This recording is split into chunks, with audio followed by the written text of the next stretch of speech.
আসসালামু আলাইকুম সুধী দর্শক, আজ ডাটা আলু দিয়ে চাফিলা মাছ রান্না করব।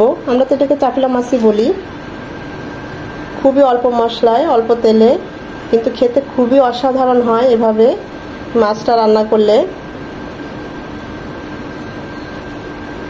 আমি এভাবে প্রায় করে খাই, তো চলুন সেটাই আপনাদের সাথে শেয়ার করি।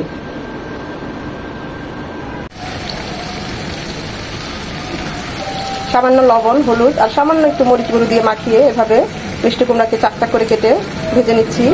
এটা খেতে খুবই ভালো হয় রুটি দিয়ে বা গরম ভাত দিয়ে। বাচ্চারা তো খুবই পছন্দ করে। আমি এভাবে প্রায় করি মিষ্টি কুমড়া ভাজি।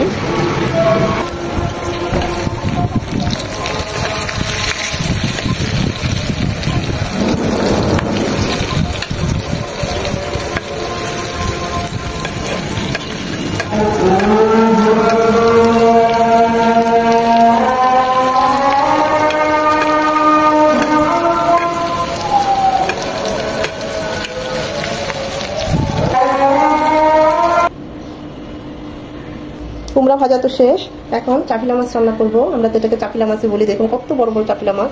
এটা আমাদের দেশি চাফিলা মাছ। আরেক ধরনের চাফিলা আছে আরেকটু সরু সরু, এটা দেখতে এরকমই কিছুটা, কিন্তু খেতে ওরকম সুস্বাদু না। একদম ভালোভাবে পরিষ্কার করে ধুয়ে নিয়েছি মাছগুলো। এখানে আমি 10টা চাফিলা মাছ নিয়েছি। দিয়ে দিচ্ছি সামান্য লবণ আর সামান্য হলুদ গুঁড়ো দিয়ে মাখিয়ে একটু ভেজে নেব মাছগুলো রূপোর মতো চকচক। এই মাছগুলো খেতে খুবই সুস্বাদু। আমরা তো এটাকে চাফিলা মাছই বলি, এখন কে কি বলে জানি না। একদম তাজা, একটা মাছও নরম না।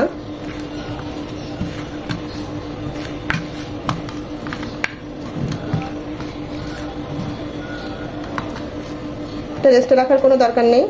আমরা এখন চুলায় চলে যাব, হালকা করে ভেজে নেব। এই প্যানে কুমড়োগুলো ভেজেছি, এই প্যানে আরেকটু তেল দিয়ে এখন মাছগুলো ভেজে নেব। জাস্ট এপিট 1 মিনিট ওপিট 1 মিনিট করে এভাবে ভেজে নেব।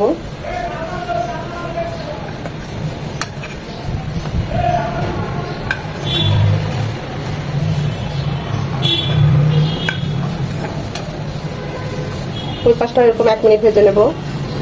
মাছ ভেজে যে তেলটা অবশিষ্ট ছিল, আমি সেই তেলটাই আবার ব্যবহার করছি রান্নার ক্ষেত্রে। দিয়ে দিচ্ছি একটা পেঁয়াজ কুচি। এখানে বেশি পেঁয়াজের দরকার নেই, একটা পেঁয়াজ কুচি হলেই হবে। পেঁয়াজটা একটু নরম হবে। পেঁয়াজটা নরম হয়ে এসেছে।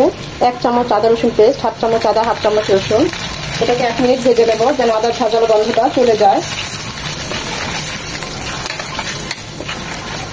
আদা রসুন বেশি ব্যবহার করা যাবে না, তাহলে মাছের যে অরিজিনাল যে একটা ফ্লেভার সেটা কিন্তু নষ্ট হয়ে যাবে। মাছটা যখন ভেজেছি এত সুন্দর একটা সুঘ্রাণ এসেছে মাছের, দেশি মাছ বলে কথা। খুব সুন্দর গান বের হয়ে গিয়েছে, তেলে উঠেছিল মাছগুলোতে। আদা রসুনটাকে 1 মিনিট ভেজে নেওয়ার পর এখানে 1 চামচ হলুদ গুঁড়ো, মরিচ গুঁড়ো আর 1 চামচ ভাজা জিরে গুঁড়ো একটু পানি দিয়ে গুলিয়ে দেবো।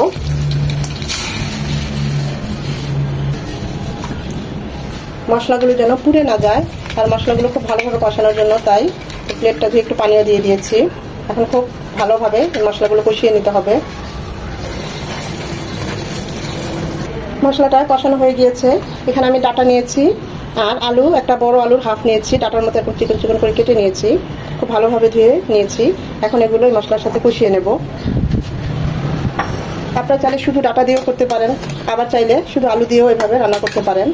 দুটোতেই খুব ভালো হয়। আর সাথে ডাটার সাথে আলুটা দিলে একটু মাখো মাখো হয়, টেস্ট আর একটু ভালো আসে, তাই আলুটা দিলাম। আর আলু যারা পছন্দ করেন না তার আলুটা না দিলেও চলবে। এটা কষিয়ে নেব 3 থেকে 4 মিনিট।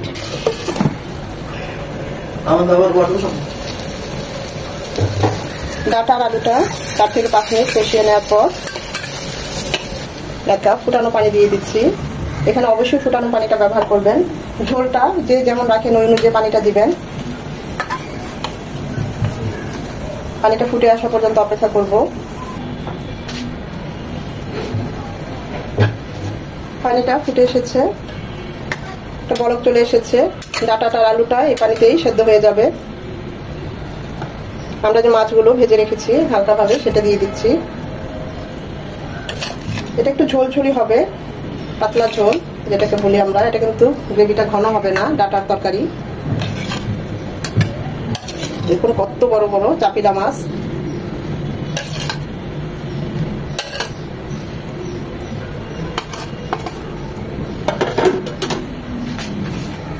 একটা টমেটো এরকম চিকন চিকন করে দিয়েছি ডাটার মতোই।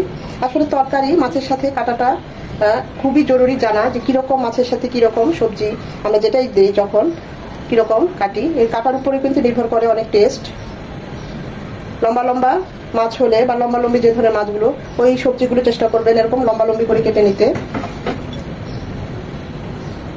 মাছের আকৃতি বা সবজির আকৃতি অনুযায়ী অনেক সময় টেস্ট নির্ভর করে। দিয়ে দিচ্ছি 6-7টা কাঁচামরিচ এরকম ঝালের জন্য মাঝখানে কেটে, এটা একটু ঝাল ঝাল হলেই ভালো লাগে।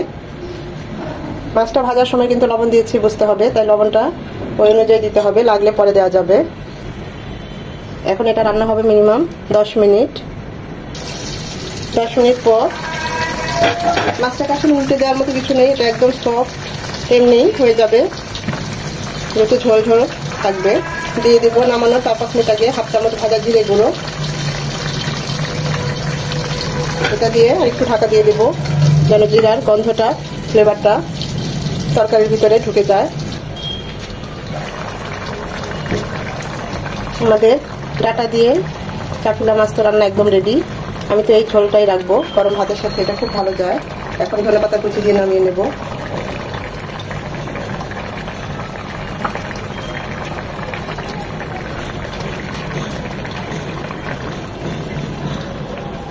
খুবই সিম্পল, অল্প মশলা অল্প তেলে, কিন্তু খেতে অসাধারণ হয়। দেখতেই পাচ্ছেন কতটা লোভনীয় হয়েছে, অসম্ভব ভালো হয়।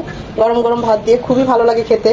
আমি তো এভাবে ফ্রাই করে খাই চাপিলা মাছ দিয়ে, অন্য ট্যাংরা মাছ দিয়েও এটা ভালো হয়, বড় পুঁটি মাছ সেটা দিয়েও খুব ভালো হয়। আর ডাটা তরকারি এমনি ঠান্ডা তরকারি, এখন এই সিজনে খুব ভালো ভালো ডাটা পাওয়া যায়। দেখতেই পাচ্ছেন কতটা লোভনীয় হয়েছে, সত্যি বলছি খেতে অসম্ভব ভালো হয়। একবার হলো এভাবে ট্রাই করবেন, আর ট্রাই করে কমেন্ট করে আমাকে জানাবেন কেমন হয়েছে।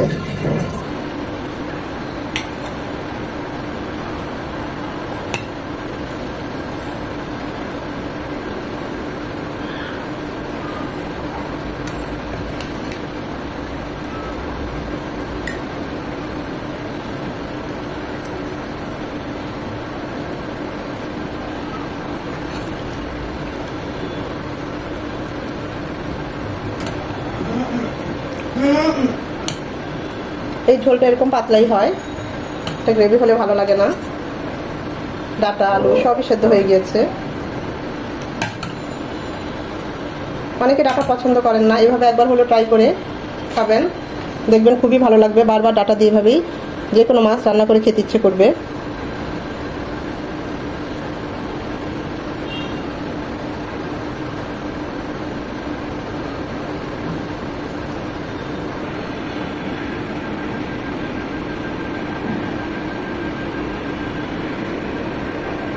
সাথে কুমড়া ভাজি, পাবদা মাছ ফ্রাই করেছি, বিশাল বড় বড় পাবদা মাছ দেখতেই পাচ্ছেন।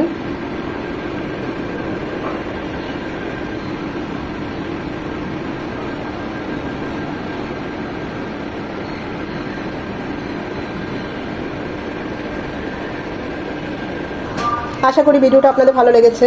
আর যদি ভালো লেগে থাকে অবশ্যই একটা লাইক করবেন, কারণ এই লাইকটা পরবর্তী ভিডিও করতে আমাকে উৎসাহিত করে, সাহায্য করে। এখনো যারা আমার চ্যানেলটা সাবস্ক্রাইব করেন নাই, অবশ্যই চ্যানেলটা সাবস্ক্রাইব করে আমার পাশে থাকবেন, তাহলে এরকম মজার এবং খুবই লোভনীয় সহজ রেসিপিগুলো নিয়ে আপনাদের সামনে পুনরায় হাজির হতে পারবো। ফ্রেন্ডস এন্ড ফ্যামিলির মাঝে বেশি বেশি করে শেয়ার করে দিবেন, যেন তারাও দেখার সুযোগ পায়।